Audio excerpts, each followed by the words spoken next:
Morning students, welcome you. जैसा कि हम लोग चैप्टर नंबर 2 कंटिन्यू कर रहे थे, तो हम स्टार्ट करते हैं। हमारा जो नेक्स्ट टॉपिक है वो नेक्स्ट टॉपिक है हमारा अम्ल क्षारक के विलयन कितने प्रबल होते हैं, यानी अम्ल क्षारक के विलयन की प्रबलता हम किस तरह से पता कर सकते हैं। और हम जानते हैं कि अम्ल क्षारक के सूचकों का उपयोग केवल अम्ल क्षारक में अंतर प्रदर्शित किया जा सकता है। यानी हमने देखा था कि हम अम्ल क्षारकों की पहचान सूचक के हेल्प से कर सकते थे, लिटमस हुआ या फिर दूसरे जो प्राकृतिक सूचक होते हैं उनकी हेल्प से क्या कर सकते हैं, हम सिर्फ अम्ल क्षार की पहचान कर सकते हैं। उसके अलावा हमने पढ़ा था कि H+ और OH- आयन की सांद्रता कम होना तथा तनुकरण के बारे में पढ़ा। उसके अलावा हमारा जो पहले वाला टॉपिक था उसमें हमने क्या पढ़ा था कि अगर हम पानी में घोल देते हैं इनको, क्षार या अम्ल को, तो उनका क्या हो जाता है, तनुकरण हो जाता है ना। बट क्या हम किसी विलयन में उपस्थित आयनों की संख्या जान सकते हैं? क्या हम ज्ञात कर सकते हैं कि विलयन में अम्ल क्षारक कितना प्रबल है? अब बात आती है कि चलो इतना तो ठीक, पर हम ये पता कर सकते हैं क्या कि जो हमारे अम्ल क्षार होते हैं वो कितना स्ट्रॉन्ग है, कितना वीक है, यानी उसकी शक्ति या उसकी कैपेसिटी कितनी है और कितनी कम है। तो इसको जानने के लिए क्या होता है, इसको जानने के लिए हम सार्वत्रिक सूचक, जो अनेक सूचकों का मिश्रण होता है, का उपयोग करके ज्ञात कर सकते हैं। तो इसके लिए क्या होता है, सार्वत्रिक सूचक, जिसे यूनिवर्सल इंडिकेटर कहते हैं, उसका यूज कर सकते हैं। सार्वत्रिक सूचक किसी विलयन में हाइड्रोजन आयन की विभिन्न सांद्रताओं को विभिन्न रंगों में दर्शाता है। और वो क्या करता है, अगर उसको हम एसिड में मिला रहे हैं तो वो एसिड में हमको पता चल जाएगा कि उसमें कितने H+ आयन। क्यों? क्योंकि वो डिफरेंट जगह पर डिफरेंट कलर देता है। ठीक है, इससे हमको पता चलेगा H+ आयन की क्वांटिटी की हम इस तरह से पता कर सकते हैं। किसी विलयन में उपस्थित हाइड्रोजन आयन की सांद्रता ज्ञात करने के लिए एक स्केल विकसित किया गया था। इसके अलावा अगर हमको विलयन में क्या दिखाना हो, हमको हाइड्रोजन आयन की सांद्रता यानी क्या बताना हो, अम्ल बताना हो, तो उसके लिए हम क्या यूज़ करते हैं, pH स्केल भी यूज़ किया जाता है। इसे pH में P जो है वो पुषांश यानी पोटेंस होता है। जो P जो होता है pH में P वो पुषांश या पोटेंस होता है, जो एक जर्मन शब्द है जिसका अर्थ क्या होता है, शक्ति होता है। इस pH स्केल का सामान्यतः 0 अधिक अम्लता से 14 तक pH को ज्ञात कर सकते हैं। यानी क्या है, इसमें हम 0 से लेकर 14 तक क्या पाए जाते हैं। इसमें एक तरह से एक स्केल होता है जिसमें 0 से 14 तक के नंबर होते हैं। 0 आना यानी अम्ल बिल्कुल भी नहीं होना, है ना। और उसके अलावा तो इसमें अगर ज़्यादा अम्लता होगी तो 7 से कम वाला होगा, और अगर 7 से ज़्यादा आता है तो वो क्या हो जाएगा, क्षारीय में आ जाता है। किस तरह से, साधारणतः भाषा में pH को एक ऐसी संख्या के रूप में देखना चाहिए जो विलयन की अम्लता तथा क्षारीयता को प्रदर्शित करता है। तो pH क्या होता है, जो विलयन की अम्लता या क्षारीयता को बता रहा होगा। अगर किसी स्केल में हमारे पास 0 आता है, यानी pH स्केल में अगर 0 तक वैल्यू आ जाती है तो हम कह सकते हैं कि वो बहुत ज़्यादा एसिडिक नेचर यानी अम्लीयता वाला है। और अगर pH में 14 तक डिजिट चली जाएगी तो हम कहेंगे ये बहुत ज़्यादा क्षारीय होगा। किसी भी उदासीन विलयन के लिए pH का मान 7 होता है। आपने पढ़ा होगा कि शुद्ध जल जो होता है उसका pH मान 7 होता है। क्यों? क्योंकि एक तरह से वो उदासीन होगा, है ना। तो उदासीन विलयन के लिए pH मान क्या होता है, 7 होता है। मतलब उदासीन का मतलब ये कि वो ना ही अम्लीय और ना ही क्षारीय, है ना। यदि pH स्केल में किसी विलयन का मान 7 से कम होगा, अगर विलयन का मान 7 से कम गया तो वो कौन सा हो जाएगा, अम्लीय नेचर का होगा, यानी अम्लीय विलयन कहलाएगा। और अगर इस pH में अगर pH 7 से ऊपर चला गया तो वो क्या कहलाएगा, क्षारीय कहलाएगा। यानी हम कह सकते हैं कि pH 7 से ऊपर जाए तो OH- आयन क्या होंगे, ज़्यादा होंगे, और pH 7 से कम जाए तो H+ आयन ज़्यादा होंगे। अर्थात ये क्षार की शक्ति बढ़ रही है। कब? जब 7 से 14 के बीच में जाएगा। सामान्यतः pH सार्वत्रिक सूचक अंतर्भरित पेपर द्वारा ज्ञात किया जाता है। pH क्या होता है, एक तरह से एक पेपर तरह भी होता है ना। ये इस तरह से रहता है। ये जो है अगर सेंटर में रहेगा तो pH क्या होगा, उदासीन रहेगा, यानी वो ना ही अम्लीय होगा ना ही क्षारीय होगा। अगर इधर बढ़ेगा तो OH- आयन ज़्यादा, ठीक है, यानी क्षारीयता ज़्यादा और अम्लीयता कम, है ना। और अगर इधर ज़्यादा बढ़ेगा तो अम्लीयता ज़्यादा, क्योंकि H+ आयन इधर बढ़ेंगे। कब? 0 से 7 में अगर कम हो रहा है ना, तो क्या हो जाएगा, वो ज़्यादा अम्लीय कहलाएगा। वो इधर बढ़ रहा होगा तो क्या कहलाएगा, ज़्यादा क्षारीय कहलाएगा। ठीक है, और इसको इस तरह से स्केल द्वारा रिप्रेजेंट कर सकते हैं। ठीक है, इसमें क्या होता है, सिर्फ कलर हमको ये बताया गया है कि कलर इस तरह से हो सकते हैं, बट ये पीएच स्केल इस तरह से होता है, जिसमें हम जिसकी हेल्प से हम क्या कर सकते हैं, अम्लीयता और क्षारीयता की जांच कर सकते हैं। ठीक है, इसके बाद हमको दिया हुआ है यहाँ पे अम्ल तथा क्षारक की शक्ति विलयन में जल क्रमशः H+ तथा OH आयनों की संख्या पर निर्भर करती है। ऑब्वियसली अम्ल और क्षारक की कैपेसिटी काय पे डिपेंड कर रही है, उसमें उपस्थित H+ और OH- आयन्स पे, है ना। यदि हम सांद्रता में हाइड्रोक्लोरिक अम्ल तथा एसिटिक अम्ल जैसे 1 मोलर विलयन लेते हैं तो वह विभिन्न मात्रा में हाइड्रोजन आयन उत्पन्न करते हैं। यदि हम क्या ले रहे हैं, हाइड्रोक्लोरिक अम्ल और एसिटिक अम्ल जैसे ले रहे हैं तो उसमें क्या होगा, H+ आयन मिलेंगे हमको। ठीक है, अधिक संख्या में H+ आयन उत्पन्न करने वाले अम्ल प्रबल अम्ल कहलाते हैं। अब बात सुनो, हमने क्या पढ़ा, अम्ल H+ आयन तो देता है, पर वो अम्ल जो ज़्यादा से ज़्यादा H+ आयन देगा वो कौन सा अम्ल कहलाएगा, प्रबल अम्ल कहलाएगा। जबकि अगर कोई अम्ल कम H+ आयन देगा, H+ आयन तो दे रहा है पर कम दे रहा है, तो वो क्या हो जाएगा, दुर्बल अम्ल कहलाएंगे। यानी वह अम्ल जो ज़्यादा से ज़्यादा H+ आयन देता है वो कौन सा होता है, प्रबल अम्ल देता है। और वह अम्ल जो H+ आयन तो देता है किंतु कम मात्रा में देता है, वो कैसा अम्ल होगा, दुर्बल अम्ल होता है। ठीक है, इसी तरह से अगर क्षार की बात करेंगे तो हम क्षार के लिए भी ये डेफिनेशन ले सकते हैं, है ना। अब जो हमारा नेक्स्ट टॉपिक वो हमको पढ़ना है दैनिक जीवन में पीएच का महत्व। अब पीएच जो है वो तो हमको समझ में आया कि पीएच की हेल्प से हम H+ और OH- आयन यानी अम्ल और क्षार की पहचान कर सकते हैं। तो हमारी डेली लाइफ में पीएच कैसे काम आता है उसके बारे में देखें। क्या पौधों तथा पशु पीएच के प्रति संवेदनशील होते हैं, यानी पौधों में, और जो हमारे जानवर होते हैं उसमें भी कहीं ना कहीं अम्ल क्षार के होता है क्या, यानी पीएच के प्रति वो भी संवेदनशील होते हैं कि। हमारे शरीर 7.0 से 7.8 पीएच परास के बीच कार्य करता है, यानी हमारे बॉडी भी क्या होती है 7.0 से 7.8 पीएच के बीच में होता है। जीवित प्राणी केवल संकीर्ण पीएच परास में ही जीवित रह सकते हैं, और ये जीवित प्राणी जो है यानी जो सजीव होते हैं वो इसी बीच में जीवित रह सकते हैं।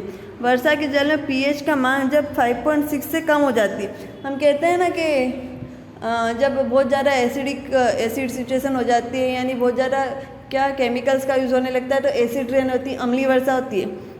और किस केस में होती है, जब जो जल का पीएच मान जो होगा वो कितना कम हो जाए, 5.6 से कम हो जाए, क्योंकि 7 से नीचे जा रहा, 7 से नीचे 5.6 तक तो ओके, पर 5.6 से भी नीचे चला जाएगा तो अम्लीयता बहुत ज़्यादा बढ़ जाएगी। तो उस केस में क्या होती है, जो वर्षा होती है वो कैसी हो जाती है, अम्लीय वर्षा कहलाती है। अम्लीय वर्षा का जल जब नदी में प्रवाहित होता है तो नदी में जल का पीएच मान कम हो जाता है। और अम्लीय वर्षा जैसे भी क्या होगी, ऑब्वियसली अगर बारिश होगी तो पानी तो सब जगह जाएगा, तो इस वजह से पीएच मान जल का भी क्या हो जाता है, कम हो जाता है, यानी जल में भी अम्लीयता ज़्यादा हो जाती है। ऐसी नदी में जलीय जीवों की उत्तरदायित्व कठिन हो जाता है। और जबकि हम तो कह रहे हैं कि जीवित प्राणियों के लिए क्या होता है, पीएच का परास इतना ही होना चाहिए। अगर अम्लीय वर्षा हो रही है तो पीएच कितने पीएच पर हो रही है, इतने पीएच पर, यानी अगर वाटर में अगर मछली वगैरह हो, जितने भी जलीय जीव है तो उनकी लाइफ को कहीं ना कहीं खतरा होगा, है ना। इसी तरह से नेक्स्ट जो हमको दिया हुआ है वो दिया हुआ है आपके बगीचे में मिट्टी का पीएच मान। जो हमारी मिट्टी होती है ना, बगीचे की मिट्टी हो या कहीं भी मिट्टी होती है, उसमें भी क्या होता है, पीएच की आवश्यकता होती है मिट्टी को भी, है ना। मिट्टी में भी अम्लीयता तथा क्षारीयता का महत्व होता है।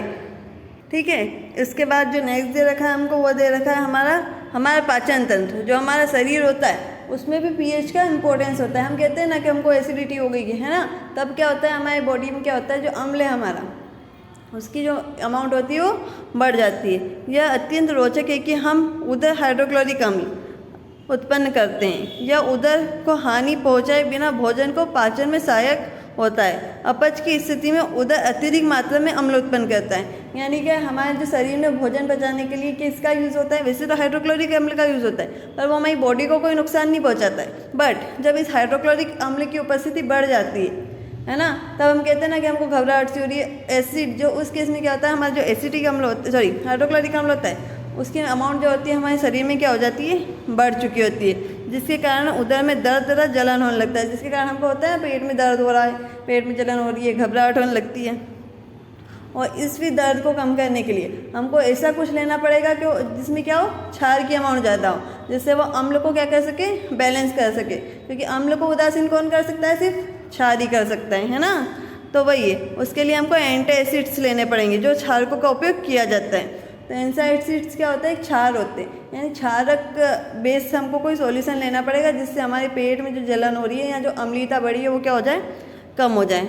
ठीक है, इसके बाद जो हमको दे रखा है नेक्स्ट, वो दे रखा है हमको पीएच परिवर्तन के कारण दंत क्षय। अब पीएच परिवर्तन के लिए हमारे जो दांत होते हैं उसमें भी कैसे इफेक्ट होता है वो देखो।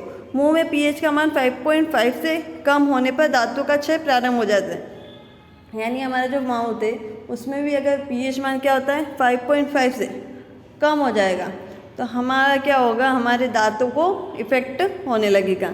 दांतों का इनेमल कैल्शियम हाइड्रोक्सी एपेटाइट है ना से बना होता है, जो कि शरीर का सबसे कठोर पदार्थ होता है। जो हमारे दांत होते हैं वो किससे बने होते हैं, कैल्शियम हाइड्रोक्सी एपेटाइट से बने होते हैं, जो कि शरीर को, जो हमारी बॉडी का सबसे कठोर पदार्थ होता है। यह जल में घुलनशील नहीं होता, लेकिन मुंह में पीएच का मान 5.5 से कम होने पर यह संक्षारित होने लगता है। ये हमारे दांत होते हैं वो सबसे मजबूत होते हैं, है ना, हमारे शरीर की सबसे मजबूत अंग ही होती हैं, जिसे आसानी से हम तोड़ नहीं सकते। पर जब क्या होता है, हमारे मुंह में क्या होता है, पीएच मान क्या होता है, 5.5 से कम होने लगता है, यानी हमारे मुंह में अम्लीयता कहीं ना कहीं बढ़ने लगती है। तो उस केस में क्या होता है, हमारे दांत जो होते हैं वो क्या हो सकते हैं, डैमेज होने लगते हैं। मुंह में उपस्थित बैक्टीरिया भोजन के पश्चात मुंह में अवशिष्ट शर्करा तथा खाद्य पदार्थों का निम्नीकरण करके अम्ल उत्पन्न करता है। जो हमारे मुंह में बैक्टीरिया उत्पन्न प्रेजेंट होते हैं वो क्या करते हैं, हमारे शरीर में जो हम खाना खाते हैं उसके पश्चात जो शक्कर वगैरह, मतलब क्या होती है, जो हम एनर्जी लेते हैं, तो कहीं ना कहीं हमारे फूड में डिफरेंट टाइप के हम फूड्स लेते हैं, तो उसमें क्या होती है, जो भी शक्करें या खाद्य पदार्थ बच जाता है, यानी हमारे मुंह में कहीं रह जाते हैं, तो उसके कारण क्या होती है, अम्लीयता उत्पन्न करता है। कौन, हमारे मुंह में प्रेजेंट बैक्टीरिया। भोजन के बाद मुंह साफ करने से इसमें बचाव किया जा सकता है। और इसको किससे बचा सकते हैं हम जब खाना खाते हैं उसके बाद हम क्या कर सकते हैं, प्रॉपरली हमारा मुंह साफ करें, है ना, जिससे हमारे दांत में खाना वगैरह नहीं रह जाए। क्योंकि अगर वो रह जाएगा तो ये बैक्टीरिया क्या करेगा, अम्ल उत्पन्न करेगा, और ज़्यादा मात्रा में अम्ल उत्पन्न होगा तो हमारे दांत डैमेज होने की पॉसिबिलिटी ज़्यादा आती है। मुंह की सफाई के लिए क्षार की दंत मंजन का उपयोग करके अम्ल की आदि की मात्रा को उदासीन किया जा सकता है, जिसके परिणाम से दंत क्षय को रोका जा सकता है। और दांतों को साफ करने के लिए हम किसका बेस लेंगे, मतलब एसिड बेस्ड कोई सॉल्यूशन लेंगे या क्षार के, यानी बेस बेस्ड कोई सॉल्यूशन लेंगे। हमको क्या करनी है, मुंह की अम्लीयता कम करनी है, यानी हम अगर दंत मंजन लेंगे तो कौन सा चूज़ करना चाहिए हमको, क्षार बेस का, है ना, यानी क्षार वाला हो वो लेना चाहिए, जिससे क्या हो, हमारे मुंह की अम्लीयता कम हो सके। उसके बाद दे रखा है पशुओं तथा पौधों द्वारा उत्पन्न रसायनों से आत्मरक्षा। उसके अलावा क्या होती है, हमारे जो नेचुरल बहुत सारे पशु और जो पक्षी वगैरह होते हैं, है ना, उनमें भी क्या होता है, कहीं ना कहीं क्या होता है, अम्ल और क्षार की अमाउंट पाई जाती है। किस तरह से, जिस तरह से आपको चींटी काट लेती है कभी तो आपको जलन होती है, क्यों, क्योंकि चींटी में क्या होता है, कोई ना कहीं अम्ल होता है। इसी तरह से अगर मधुमक्खी है, मधुमक्खी ने आपको काट लिया होता है तो भी आपको क्या होता है, जलन उत्पन्न होने लगती है। ठीक है, क्यों, क्योंकि मधुमक्खी में क्या होता है, कहीं ना कहीं अम्ल पाया जाता है। ठीक है, इसी तरह से बहुत सारे अलग अलग जानवर जो होते हैं उनमें कहीं ना कहीं ऐसे अम्ल होते हैं जिसके काट लेने से हमको क्या होता है, जलन उत्पन्न होने लगती है। जैसे कोई प्राकृतिक दिए हुए हैं यहाँ पे अम्ल हमको कौन कौन से होते हैं, जैसे सिरका होता है, एसिटिक अम्ल होता है, हम कहते हैं ना विनेगर की बात करते हैं ना, हम अचार में यूज़ करते हैं इसे, वो कौन सा अम्ल होता है, एसिटिक अम्ल होते हैं। जैसे संतरा जो होता है हमारा उसमें सिट्रिक अम्ल होता है, इमली जो होती है उसमें टार्टरिक अम्ल होता है, टमाटर जो होता है उसमें ऑक्जेलिक अम्ल होता है, खट्टा दूध जो होता है यानी दही जिसे कहते हैं उसमें लैक्टिक अम्ल होता है, नींबू में सिट्रिक अम्ल, चींटी का डंक जो होता है उसमें मेथनॉइल अम्ल, और नेटल का डंक जो होता है उसमें मेथनोइक अम्ल होता है। तो इस तरह से हमको नेचर में भी बहुत सारे अम्ल मिलते हैं जो कहीं ना कहीं हमारी लाइफ से भी जुड़े हुए हैं। उसके बाद देखते हैं, अब हम बात करेंगे लवण के बारे में। जो अम्ल और क्षार मिलकर लवण बनाते हैं तो उसमें क्या पीएच पर उसका क्या असर होता है। ठीक है, तो प्रबल अम्ल तथा प्रबल क्षारक के लवण का पीएच मान 7 होता है, यानी हमारा प्रबल अम्ल रहेगा और प्रबल क्षार है तो उसके पीएच का मान कितना आएगा, 7 ही होता है। बट और पीएच मान 7 है तो ये उदासीन हो जाएगा। बट प्रबल अम्ल तथा दुर्बल क्षार होगा, एसिड जो है वो प्रबल है और जो क्षार है वो दुर्बल है, तो पीएच मान क्या होगा, 7 से कम, क्योंकि क्षार प्रबल है तो क्षार अपनी ओर ले जाएगा तो पीएच मान क्या हो जाएगा, 7 से कम हो जाएगा। इसी के अपोजिट अगर अम्ल जो है वो दुर्बल है और क्षार क्या है, प्रबल है, तो पीएच मान क्या हो जाएगा, 7 से ज़्यादा चला जाएगा, क्योंकि क्षार प्रबल है तो क्षार अपनी ओर खींचेगा। ठीक है, तो इसी तरह से अगर क्या है पीएच मान 7 से कम होगा तो हम कह सकते हैं या तो सिर्फ क्या है, अम्ल है या फिर प्रबल अम्ल तथा दुर्बल क्षार का मिश्रण है। और पीएच मान 7 से ज़्यादा होगा तो या तो हम कह सकते हैं प्रबल क्षार है या फिर प्रबल क्षार और दुर्बल अम्ल का मिश्रण है।